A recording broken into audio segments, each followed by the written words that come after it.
How is it different from the past? एक चौथा भी ऐड करते हैं, मैंने 12 का, somehow you are missing it, ज़हनी मरीज भी।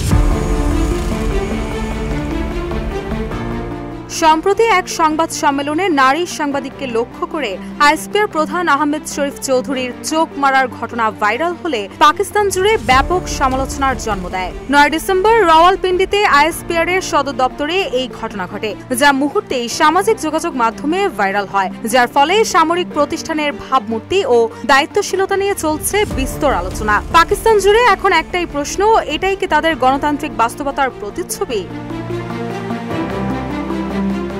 ভাইরাল হওয়া ভিডিওতে দেখা যায় জিও নিউজ উর্দুর সাংবাদিক আফসা কোমাল আইএসপিআর প্রধানকে পাকিস্তানের সাবেক প্রধানমন্ত্রী ইমরান খান সম্পর্কে প্রশ্ন করছেন। কোমাল বলছিলেন, আপনার বক্তব্যে ইমরান খানকে জাতীয় নিরাপত্তার জন্য হুমকি, রাষ্ট্রদ্রোহী এবং দিল্লির হাতের পুতুল হিসেবে আখ্যায়িত করা হয়েছে। এরকম গুরুতর অভিযোগে তিনি কি এককভাবে অভিযুক্ত? এর সঙ্গে পূর্বের অভিযোগগুলোর কি কোনো সম্পর্ক আছে, বা ভবিষ্যতে কি এরকম আরো অভিযোগ আসবে? এই প্রশ্নের জবাবে আহমেদ শরীফ চৌধুরী বলেন, আপনার যুক্তির মধ্যে আরো একটি পয়েন্ট যোগ করতে পারেন, ইমরান একজন মানসিক রোগী। এরপরেই কোমালের দিকে তাকিয়ে একটি মৃদু হাসি দিয়ে চোখ মারেন আইএসপিআর প্রধান। ইতোমধ্যে এই ঘটনায় সামাজিক যোগাযোগ মাধ্যম এক্স এবং ফেসবুকে তীব্র সমালোচনার ঝড় ওঠে।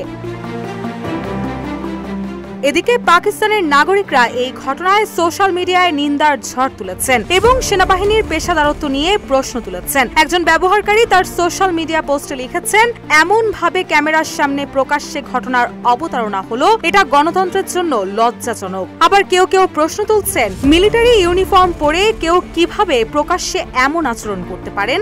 পেশাদারিত্বের জায়গায় যদি একজন নারীকে এভাবে বিব্রতকর পরিস্থিতির মুখোমুখি হতে হয়, তাহলে পাকিস্তান সেনাবাহিনীর কাছে একজন সাধারণ নাগরিকের নিরাপত্তা কতটুকু বজায় থাকবে তা নিয়ে প্রশ্ন থেকে যায়। রুশা সুর, নিউজ ডেস্ক, ইত্তেফাক।